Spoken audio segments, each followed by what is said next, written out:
आ गया। अभी मैं 1 मिनट मैडम, हम दोनों बैठे हैं। मैं दिखाता हूँ, वाइफ को दिखाता हूँ। नमस्ते मैम। नमस्ते नमस्ते। कैसी है मैम? मैं तो अच्छी हूँ, आप बताइए। मैम एकदम अच्छी हूँ, जब से आपको सुन रही हूँ। मुझे सुनना शुरू किया तब से अच्छी हुई हैं। हाँ। ऐसा क्या कोई मतलब? कुछ बताता है फिर उसको सीखते हैं, फिर फॉलो करते हैं, तभी तो अच्छा होता है ना मैम। तो मतलब चीजें समझ में आ रही हैं कि हमारी जिंदगी की प्रॉब्लम क्या होती है और हम कहाँ फंसे हुए रहते हैं, है ना? Yes ma'am, yes ma'am. चलिए ठीक है, तो आज हम बात करेंगे अकर्ता का कर्म। अहम कर्तेत्यहम मानम महाकृष्णा हिंदासित नाहम कर्तेति विश्वासामृतम पीत्वा सुखी भव। मैं करता हूँ, इस मिथ्या अभिमान रूप महान अजगर ने तुमको डस लिया है। मैं करता नहीं हूँ, इस विश्वास रूपी अमृत का पान करके तुम सुखी हो जाओ। देखिए, सुखी होना है तो एक चीज याद रखना है कि मैं करता नहीं हूँ। अगर आप बोलेंगे कि मैं ही कर रहा हूँ, मैं ही करता हूँ, तो आप हमेशा दुखी रहेंगे, क्योंकि करता कोई और है और हम ये कहते हैं कि हम करता है। ठीक है, तो यहाँ पे आगे कहते हैं कि मैं करता हूँ, इस मिथ्या अभिमान रूप बड़े अजगर ने तुमको पकड़ लिया है, डस लिया है, तो काट क्या है? मैं करता नहीं हूँ, इस विश्वास अमृत का पान करके सुखी हो जाओ। ना हम करते थे विश्वासामृतम पीत्वा सुखी भव। 1 मिनट, लाइट जला ना। अब यहाँ समझिएगा बहुत अच्छे से। मैं नहीं हूँ करता, इस विश्वास अमृत को पियो और सुखी हो जाओगे। ये कोई साधारण विश्वास की बात नहीं हो रही है और ना साधारण सुख की बात हो रही है। कहना जरूरी है क्योंकि ये दोनों शब्द हमारी आम भाषा का हिस्सा है, विश्वास भी सुख भी। जब अष्टावक्र कहें विश्वास तो उसको पढ़ना है बोध, जब अष्टावक्र कहें सुख तो उसको पढ़ना है आनंद।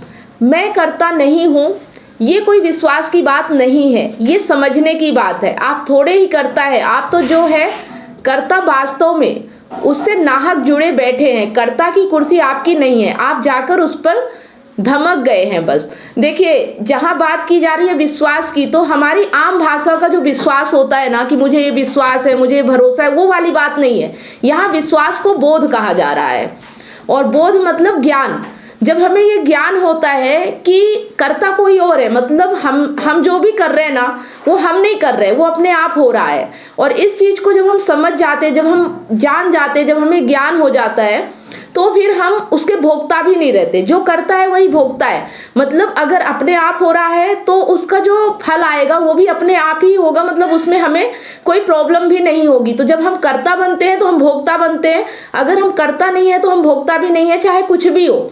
क्योंकि प्रकृति में ना कुछ अच्छा होता ना बुरा होता है, हम ही बन के बैठे होते हैं कि हम कर रहे हैं। मान लीजिए एक मशीन है, मान लीजिए एक मशीन है और मशीन अपने आप जो भी काम कर रही है, और आप मशीन का स्विच ऑन कर देते हैं और वो काम करने लगती है। तो क्या मशीन अपने आप काम करती है? स्विच ऑन करने वाले तो आप होते हैं ना, उसको चलाने वाले आप होते हैं। उसी तरह से हमारा ये शरीर है और इसे प्रकृति चला रही है। लेकिन यहाँ पे जो हमारा अहम होता है वो बन के बैठ जाता है कि मैं चला रहा हूँ, मैं कर रहा हूँ, और फिर जो भी परिणाम आता है उसको भोगता भी वही है। क्योंकि शरीर को दुख नहीं होता, दुख अहंकार को होता है, भीतर हमारे दुख होता है। तो कर्ता कौन है? प्रकृति करता है। आप प्रकृति से ही बिलग गए तो कर्ता से भी अलग हो गए ना, ये आपको जानना है। और ये जाना जाता है स्वयं का और जगत का निष्पक्ष अवलोकन करके। जितना सच्चाई से, ईमानदारी से अपने आप को देखोगे, उतना दिखाई देगा कि कुछ करते थोड़े ही हैं हम। ना हम करते हैं, ना सोचते हैं, ना भावना वास्तव में हमारी होती है, ना अनुभव वास्तव में हमारा होता है। ये सब तो बधी बधाई गतिविधियां हैं जो चलती रहती हैं। न जाने कहां से ऐसा हो गया है कि कोई मैं पैदा हो गया है जो इन गतिविधियों का श्रेय लेना चाहता है और वो कहता है कि मैंने किया। हमारे और मशीनों में बहुत अंतर नहीं है, बस एक बात है कि मशीनों के पास अहंकार नहीं होता। हम भी बिल्कुल वैसे ही चलते हैं जैसे मशीनें चलती हैं, बधे बधाए तरीके से। लेकिन कभी कोई मशीन ये नहीं कहती कि मैंने काम कर डाला, कभी कोई मशीन ये भी नहीं कहती कि मैंने जितना काम किया मुझे उसका श्रेय नहीं मिला या परिश्रमिक नहीं मिला। हम एक ऐसी मशीन है जिसके भीतर न जाने किस जादू से एक भावना पैदा हो गई है, मैं। वो मशीन बोलती है कि मैंने करा, करा कुछ नहीं है, मशीन तो बनी जिस तरीके से है उस तरीके से काम हो रहा है, उससे यंत्र के जैसी अभिकल्पना है और फिर जैसी संरचना है वैसे काम हो रहा है उससे। लेकिन उसका दावा है कि मैंने किया, नहीं किया, क्या कुछ भी नहीं किया। तो मैं करता हूँ, इस अजगर ने तुमको डस लिया है।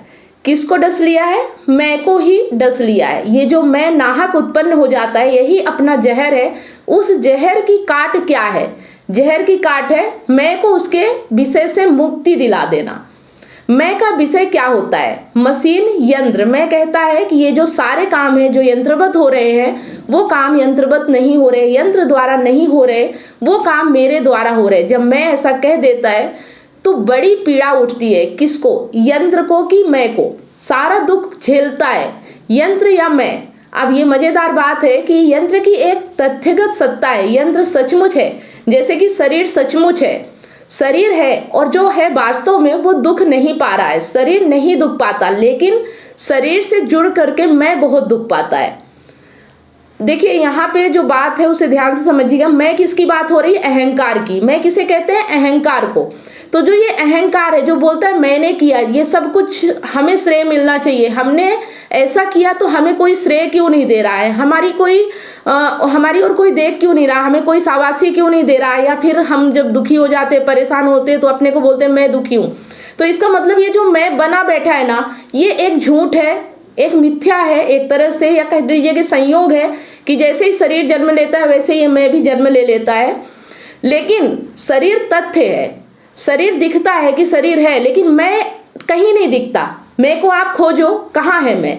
क्या आपके हाथ में है मैं? कहाँ पे, किस चीज को आप मैं कहते हो? मैं तो पूरे शरीर को ही कहता है मैं हूँ, हाथ को भी मैं कहता है, आँख को भी मैं कहता है, जबकि हाथ, आँख, नाक, कान सबका अपना अस्तित्व है, वो है। लेकिन जो ये मैं कहता है कि मैं आँख हूँ, पर आँख में मैं कहाँ है?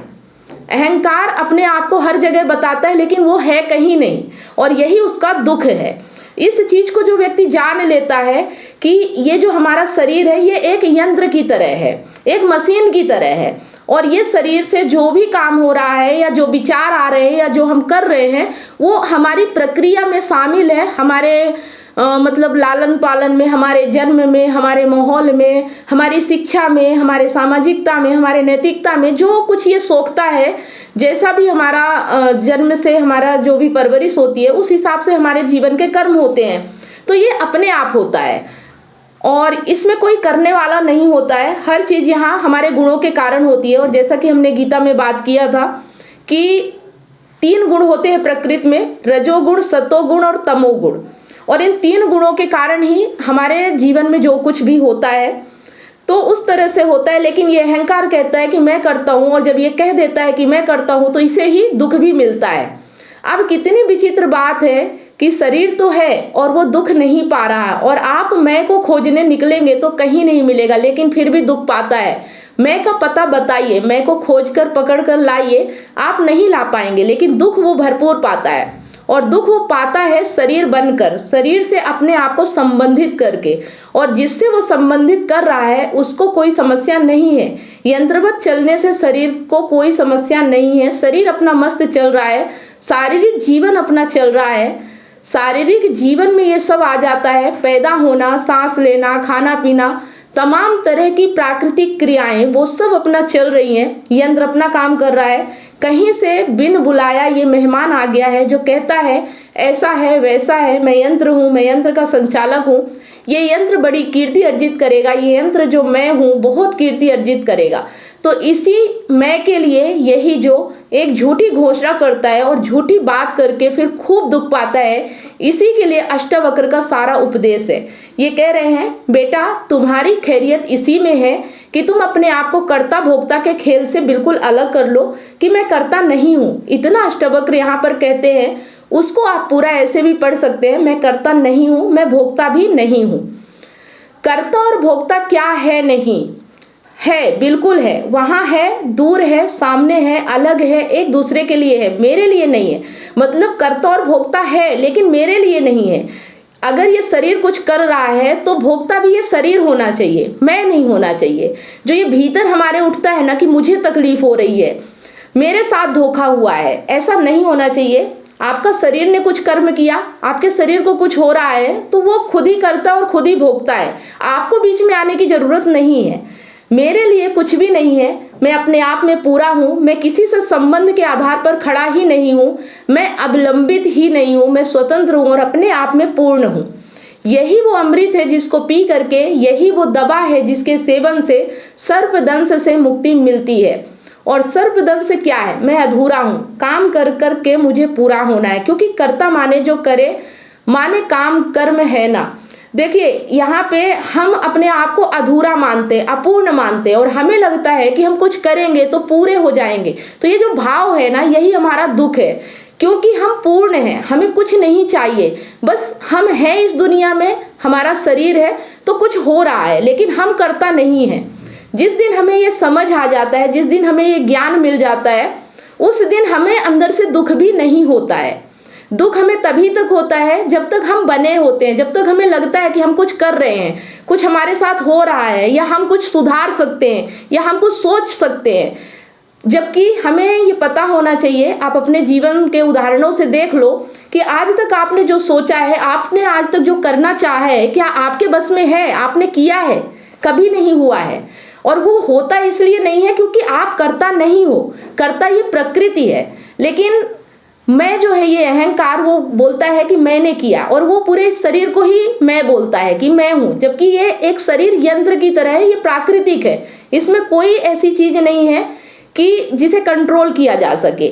सब कुछ अपने आप हो रहा है, खाना अपने आप पच रहा है, आंखें अपने आप देख रही हैं, शरीर हमारा अपने आप चल रहा है। तो जो कुछ भी हो रहा है ना, वो हमारे पालन पोषण या हमारे जन्म के कारण हो रहा है, यहाँ पे कोई करता नहीं है। और अगर सुधार भी आएगा ना, तो हमारे माहौल से, हमारे जो सामाजिक हमारा व्यवहार है, जो हम समाज के, जिस समाज में हम रह रहे हैं, जिन लोगों की हम संगति कर रहे हैं, या जिस चीज की हम संगति कर रहे हैं, उसके कारण हमारे जीवन में जो भी होता है वो होता है। तो अगर कुछ करना भी है हमें, तो हमें अपनी सही संगति, सही चीजें करना है, अपने आप सब सही हो जाता है। हम करता नहीं है, तो फिर करे क्या? कुछ करे ही नहीं। मैं तो पूरा ही हूँ, तो मैं कुछ करूँ ही नहीं। ये सवाल आता है कि जब मैं पूर्ण हूँ और मुझे कुछ करना ही नहीं है, तो फिर मैं कुछ क्यों करूँ? तो आप यदि पूरे हो तो फिर आप में ये प्रश्न भी नहीं करेंगे। मतलब अगर आप ये प्रश्न कर रहे हैं ना कि मैं पूरा हूँ और अब मैं करूँ क्या, तो इसका मतलब कहीं ना कहीं आप अभी भी अधूरे हैं। अगर आप पूर्ण हो और आप कुछ करने को है नहीं, तो आप ये प्रश्न भी नहीं करेंगे। ये प्रश्न करना आपका प्रमाण है कि आप अभी भी हो, मतलब ये अहम अपने आप को अभी भी मान रहा है, इसलिए वो प्रश्न कर रहा है। तो आप यदि पूरे हो तो आप ये प्रश्न भी नहीं करेंगे कि मैं कुछ करूं, मैं कुछ करूं ही नहीं कि मैं कुछ करूं। प्रश्न करना भी तो कुछ करना है ना। आप यदि पूरे हो तो आप ये प्रश्न ही नहीं करेंगे। सारे प्रश्न अधूरे द्वारा किए जाते हैं, सारे उत्तर अधूरे को दिए जाते हैं। और जो ये अधूरा है उससे अष्टवक्र यही कह रहे हैं, सांप ने तुमको जगड़ रखा है, अजगर ने कुंडली बांध रखी है, फंसे हुए हो, आजाद करो अपने आप को। तुम अपने भीतर बहुत छोटे बनकर बैठे हो, तुम हो नहीं उतने छोटे। तुमने ये क्या जबरदस्ती का रोग बांध लिया भीतर अपने, हटाओ ना इसको। तुम नहीं हो उतने छोटे, तुम नहीं हो उतने कमजोर। क्यों अपनी पूरी जिंदगी उसी कमजोरी के आधार पर खड़ी कर रहे हो? और कमजोरी के आधार पर बहुत बड़े बड़े काम करे जा सकते। एक आदमी डरा हो, एक आदमी अपने आप को दुर्बल मानता हो, वो बहुत दूर तक जा सकता है, वो बहुत दूर तक जा सकता है अपने आप को सुरक्षित करने के लिए। साहब मैं जितना डरा हूं, मैं उतनी तेज भागता हूं ना, देखा है, बहुत दूर तक जा सकता है। आप साधारण निकल जाएं यूं ही सुबह सुबह थोड़े दौड़ने के लिए, जॉगिंग करने, आप कितनी दूर जा सकते? आप बहुत दूर नहीं जा सकते। आप सुबह निकले थे दौड़ने, आपको एक कुत्ते ने दौड़ा लिया, आप बहुत दूर चले जाएंगे। ज्यादातर लोग जो जीवन में आप पाते हैं कि बहुत दूर निकल गए, हम कहते हैं ना ऐसे ही आम भाषा में, भाई वो आदमी बहुत दूर निकल गया, वो ऐसे ही बहुत दूर निकल जाते हैं। वो जो पीछे कुत्ता है वो उनका अपना आंतरिक पशु है, वो उन्हीं की पशुता है, वो उन्हीं का भय है जो उनको दौड़ा रहा है। और दौड़ाते दौड़ाते वो बहुत आगे निकल गए, दौड़ते दौड़ते वो बहुत आगे निकल गए, उसमें कुछ रखा नहीं है। देखिए अगर हम जिंदगी में कहते हैं ना कि हम बहुत आगे निकल गए, हमने बहुत तरक्की कर ली, हमने ये हासिल कर लिया, इसका मतलब आपने कुछ हासिल नहीं किया, आपके डर ने आपको हासिल कराया, आपकी सिक्योरिटी पाने की लालसा ने आपको आगे बढ़ाया, आपको दौड़ाया। और जिस दिन आप बिना डरे काम करोगे ना, उस दिन इतना भागोगे नहीं, एक आम जिंदगी जियोगे, अच्छी जिंदगी जियोगे, फिर डर नहीं होगा। तो कर्म करना है अपने जानवर से, अपने भय से, अपने कर्ता भाव से मुक्त होने के लिए। कर्म किस लिए करना है? जो हमारा ये डर है, जिसे सिक्योरिटी चाहिए, जिसके सुरक्षा चाहिए, जिसे कोई चाहिए, कोई पार्टनर चाहिए, कोई साथी चाहिए जो उसे पूरा कर जाए। तो जो ये भय है ना कि मैं अधूरा हूँ, इस भय से अपने आप को मुक्त करना है। अपने कर्ता भाव से मुक्त होने के लिए अपने कर्ता भाव से कर्म नहीं करना है, कर्ता भाव से मुक्त होने के लिए कर्म करना है। मतलब अहंकार को बैठाए बैठाए कर्म नहीं करना है, इस अहंकार को जानना है और इसे मुक्त करना है। जो ये कर्ता बना है, इस भाव से उसे मुक्त करना है। ये दो बहुत अलग अलग बातें हैं। एक है कि मैं डरा हुआ हूँ, मैं करता हूँ, डर ही मेरा कर्ता है और मैं उसी केंद्र से कर्म कर रहा हूँ। और एक दूसरी बात है कि मैं कर्म कर रहा हूँ अपने कर्तृत्व से, अपने डर से मुक्त होने के लिए। विपरीत बातें हैं बिल्कुल। तो जो मुक्त नहीं है वो कर्म करे, बिल्कुल करे, और उसके कर्म का एक ही उद्देश्य होना चाहिए, मुझे अपने झूठ से आज़ाद होना है। फिर जो मुक्त हो ही जाए या मुक्ति के बाद मुक्ति के बहुत निकट पहुंच जाए, क्या वो बिल्कुल कर्म ना करे?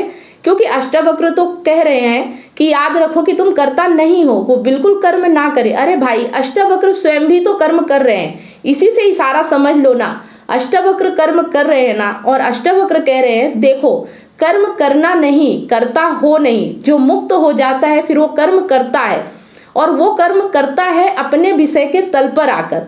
पहले प्रकरण में जो बात राजा जनक को कह रहे हैं अष्टावक्र 18वें या 20वें प्रकरण में, उससे बहुत आगे की बात कहेंगे। पर आप दोनों चीजें एक साथ देखिए। पहली बात, अष्टावक्र कर्म कर रहे हैं किसके लिए? राजा जनक के लिए, किसी की सहायता के लिए कर्म कर रहे हैं, ये पहली बात है। और दूसरी बात, कर्म इस प्रकार कर रहे हैं कि जिसके लिए कर रहे हैं उसके लिए उपयोगी हो जाए। तो आरंभ में बात जरा हल्की बोलते हैं, आगे चल कर के बात और गहराई पाती है और जटिल हो जाती है। देखिए, हम कहते हैं ना कि अगर हम ज्ञान ले लें, हमें चीजें समझ में आ जाए, तो फिर हम करें क्या?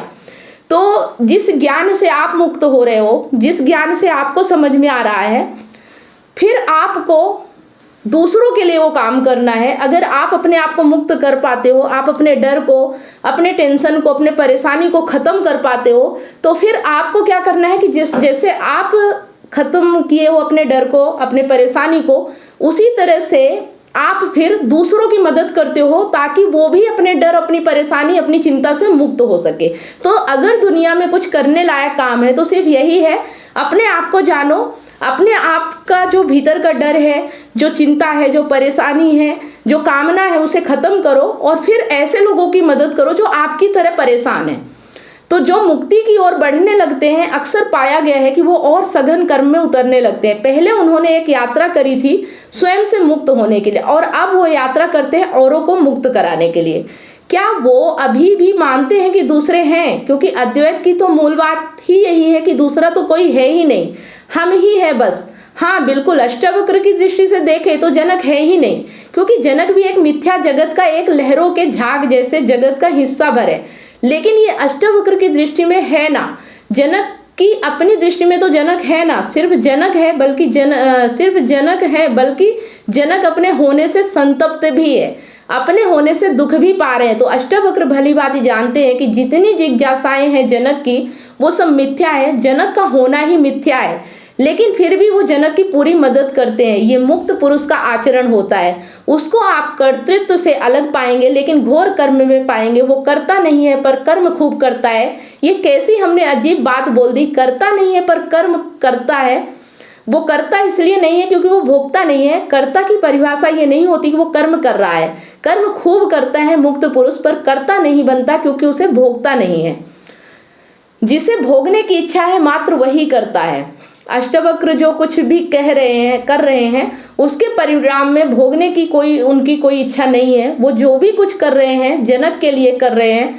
वो इसलिए नहीं कर रहे हैं कि जनक राजा है तो अष्टावक्र को गुरु मान लेंगे, तो कुछ पद पदवी उपहार आदि दे देंगे। ना तो कर्म खूब है, कर्ता भाव शून्य है, ऐसा हो जाता है मुक्त पुरुष। भोगने के लिए नहीं करता वो। तो चलिए, आज का जो हमारा पूरा इसका कैलकुलेशन निकला है, जो ये पढ़ने का यहाँ पे, उस पर थोड़ी सी चर्चा कर लेते हैं कि क्या समझ में आया। हाँ ठीक है। तो राजेश जी, बताइए। नमस्ते मैडम।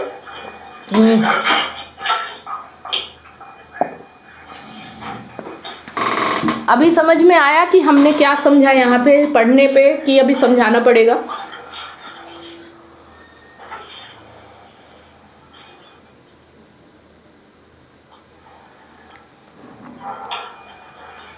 बताइए। इसमें मोटे तौर पे ये ज्ञान लेने से ये अपने आप को जाना, मतलब आत्मज्ञान। जब हम अपने आप को जान जाएंगे तभी हम अपने जो ये बंधन से है वो मुक्त हो पाएंगे। और वो मुक्त हो करके औरों को भी मुक्त कर सकते हैं। जब हम उस स्टेज पे पहुंचते हैं तब तो पहले अपने आप को जानना है, आत्मज्ञान होगा, तब हम बंधन से मुक्त हो सकते हैं। जब हम मुक्त हो सकते हैं तो औरों को मुक्त करा सकते हैं। अब देखिए, ये काम मैं यहाँ पे कर रही हूँ। पहले मैंने अपनी समस्या को ख़त्म किया, अपने जीवन में अपने जो भी हमारे इशू थे, जो भी हमारी प्रॉब्लम थी, पहले उनसे लड़ा, उनको सिखाया। ऐसा नहीं है कि प्रॉब्लम आज नहीं है, आज भी प्रॉब्लम आती है, लेकिन अब हम लड़ लेते हैं, अब हम अपने आप ही उस समस्या का समाधान कर लेते हैं। तो जब ऐसी लाइफ हमारी हो जाती है तो फिर मैं अब कुछ लोगों की मदद भी कर पा रही हूँ, जैसे कि वीडियो के माध्यम से हो गया, आप लोगों को लाइव सेशन में जुड़े हुए हैं। तो फिर हमारे जीवन का भी यही लक्ष्य होना चाहिए कि अपने आप को जानना और दूसरों को जानने में मदद करना। ठीक है? तो जो सही काम है यही होता है। बाकी अगर दुनिया में काम होते हैं वो सिर्फ कामना से होते हैं, स्वार्थ से होते हैं, कुछ भोगने की दृष्टि से होते हैं। फिर हमारे पास जो भी व्यक्ति आएगा, चाहे वो पति हो चाहे पत्नी हो, जो हमारे साथ भी हैं, तो हम उनकी मदद करेंगे ताकि वो भी अपने आप को जान पाए और मुक्त हो पाए, है ना। इसलिए नहीं कि हम उनके साथ इसलिए रहेंगे कि हमें उनका शोषण करना है, फिर हम उनके साथ इसलिए रहेंगे कि हमें भी उनकी मदद करना है, उनको उनके परेशानी से आज़ाद कराने में। ठीक है? ऐसा पार्टनर नहीं होना चाहिए कि वो पार्टनर ही हमारी परेशानी बन जाए, है ना। पहले अपने आप को उस परेशानी से दूर करना है और फिर उसकी भी मदद करना है ताकि वो भी अपने आप को मुक्त कर सके, अपनी परेशानियों से दूर हो सके। क्योंकि देखो, हमारे जीवन में हम जो भी काम करते हैं तो किसी ना किसी कामना से ही करते हैं। ठीक है? मतलब जो भी काम करते हैं कोई ना कोई कामना होती है। अगर हम जॉब करने जा रहे हैं, जैसे कि मैंने उस दिन आपसे बात की थी कि हम अगर जॉब करने जा रहे हैं तो पैसे की कामना से जा रहे हैं कि हमें पैसा चाहिए। ठीक है? हम घर में अगर वाइफ ला रहे हैं या हस्बैंड के पास जा रहे हैं तो इससे कि हमारे घर में कोई आ जाएगा, हमें सपोर्ट मिलेगा, हमें साथ मिलेगा, हमें खाना बनाया मिलेगा, कुछ ना कुछ तो हमारा स्वार्थ होता है ना। तो हमें ये स्वार्थ नहीं रखना, ये स्वार्थ अहंकार के होते हैं। ठीक है? ये स्वार्थ अहंकार के होते हैं, क्योंकि शरीर को जो जरूरत होगी वो शरीर कर ही लेता है। अब जैसे देखो, मान लो अगर आपको कुछ हो गया है या एकदम से अचानक से आपको चोट लग गई, उस वक्त शरीर अपने आप रिएक्ट करता है, आपको कुछ करने की जरूरत नहीं होती, आपको कुछ सोचने की जरूरत नहीं होती है। तो हम मतलब जो काम हम नहीं सोच पाते, नहीं समझ पाते, उसे तो कह देते हैं कि अपने आप हो रहा है। लेकिन जहाँ पे हम दिमाग लगा पाते हैं, जहाँ पे हम सोच पाते हैं, हमको लगता है हम कर रहे हैं, जबकि हम कुछ भी नहीं करते हैं। ठीक है? हमें बस ये जानना है कि जो ये मैं बैठा है, जो बोलता है मैं कर रहा हूँ, बस उसे जानना है कि ये कुछ नहीं कर रहा है, अपने आप सब हो रहा है, स्वतः ही हो रहा है। और अपने आप को स्वच्छंद छोड़ देना है। मतलब हम कहते हैं कि अगर हम स्वच्छंद छोड़ देंगे तो कुछ गलत हो जाएगा। तो गलत तभी होगा जब ये मैं साथ में शामिल होगा। अगर ये मैं नहीं होगा ना तो कुछ गलत नहीं होगा। क्या पशु कुछ गलत करते हैं? पशु अपना जीवन कैसे जीते हैं? उनके जीवन में कहाँ कुछ गलत हो जाता है, और जो होता है ठीक ही होता है। मतलब वो अपनी ज़िंदगी तो जीते हैं ना, जैसे भी है। तो जो प्राकृतिक तल पे जो मनुष्य जिएगा ना तो वो जी लेगा, लेकिन मनुष्य प्राकृतिक तल पे नहीं जीता, वो फिर अप्राकृतिक तरीके से जीता है ना। या तो वो बहुत बुरा हो जाता है, या उसमें एक संभावना और होती है कि बहुत अच्छा भी हो सकता है, जो पशुओं में संभावना नहीं होती है, जो मनुष्यों में होती है। ठीक है?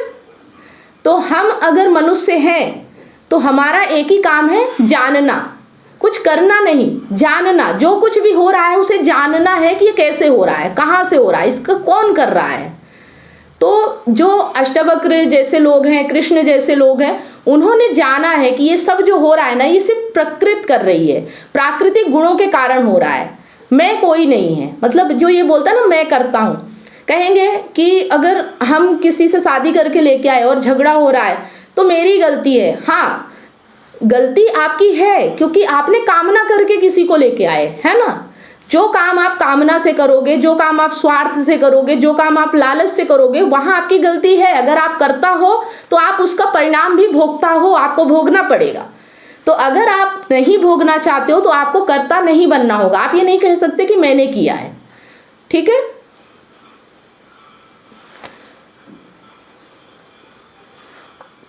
एक हम वाली उसमें भी आती है, जैसे मैं जब से सुन रहा हूँ तो ऐसे लगता है जैसे हमने किया,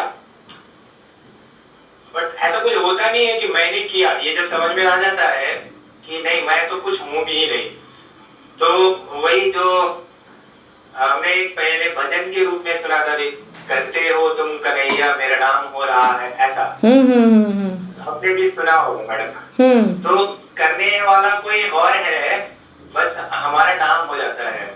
मैं छोटा सा एग्जांपल दूंगा, जैसे वाइफ बगल में ही बैठी है, कभी बहुत पहले की बात है, कभी कुछ बहुत जरूरी काम था तो मैंने कुछ किया था उनके घर के लिए, हमें भी अंदर से ऐसा लगता है मैंने किया, मैं एक्सपोज नहीं करता, लेकिन ऐसा लगता है, लेकिन अब नहीं लगता है हमको कि हमने कुछ किया। तो ये अपने को जो सुनते हैं तो थोड़ा अंदर से वो फीलिंग आने लगती है। पहले था मुझे, मैंने बहुत किया, कभी लड़ाई झगड़ा हो जाती मैं बोलता मैं भी तो तुम्हारे लिए ये किया, वो तुम भी मेरे लिए ये किया, ऐसा। बट अब थोड़े दिनों से नहीं, वो लग रहा है नहीं, वो हम नहीं करते हैं, करते हो तुम कन्हैया मेरा नाम हो रहा है, ऐसा करके फीलिंग आती है। देखिए क्या होता है कि प्रकृति का मतलब क्या है, मैं बाहर की प्रकृति की बात नहीं करते यहाँ पे, यहाँ हम अपनी प्रकृति की बात करते हैं। हमारी प्रकृति मतलब हमारे भीतर जो प्रकृति होती है, हम जैसे इंसान होते हैं, अगर हम अच्छे इंसान हैं, हमारी परवरिश अच्छी हुई है, हमारी भावना अच्छी है, तो हम वैसा कर्म करेंगे। हम अपने प्रकृति के अनुसार कर्म करते हैं, जबकि हम नहीं करते। मतलब हमने अगर किया कुछ भी तो वो हमसे हुआ है, क्योंकि हमारी प्रकृति ऐसी ही है, हम ऐसे ही हैं, है ना। हम कुछ नहीं करते, वो हमारी प्रकृति करवाती है हमसे, ठीक है। तो ये समझना है। तो फिर यहाँ जब ये चीज़ समझ में आती है कि हम करता नहीं है, तो फिर अगर हमारे साथ कुछ होता है या कोई हमारे साथ कुछ करता है तो हम ये समझ पाते हैं कि वो नहीं कर रहा, उसकी प्रकृति करवा रही है ना। तो जब उसकी प्रकृति को हम समझ जाते हैं तो फिर उसकी प्रकृति को बदलने का एक ही तरीका है, उसके माहौल को बदलना, उसकी संगति को बदलना, उसके जो नॉलेज है, जो ज्ञान है, उसको बदलना, है ना। काम वहाँ भीतरी तल पे, मतलब परेशानी अगर भीतरी है तो काम भी भीतरी तल पे ही करना है, बाहर से कुछ नहीं होगा। अगर भीतर ज्ञान जाएगा तो बाहर अपने आप चीजें होंगी, आप नहीं करोगे, है ना। अब ये भी कहना कि ये ज्ञान के पास आप आए हो तो ये आपने किया, नहीं, आपके पास एक मेरा वीडियो चला गया, क्योंकि आप ऐसी चीजें देख रहे थे तो संयोग बस आपको मेरा वीडियो मिल गया। अब आपने इस वीडियो पे क्लिक किया, आप यहाँ तक पहुँच गए, ये सब ऑटोमेटिक हो रहा है ना। आपने सोच के मुझे फॉलो नहीं किया है, आपने बिल्कुल मतलब मुझे ढूंढ के नहीं सर्च किया है कि मुझे इनके साथ सीखना है, ठीक है। तो ये सब संयोगिक ही होता है।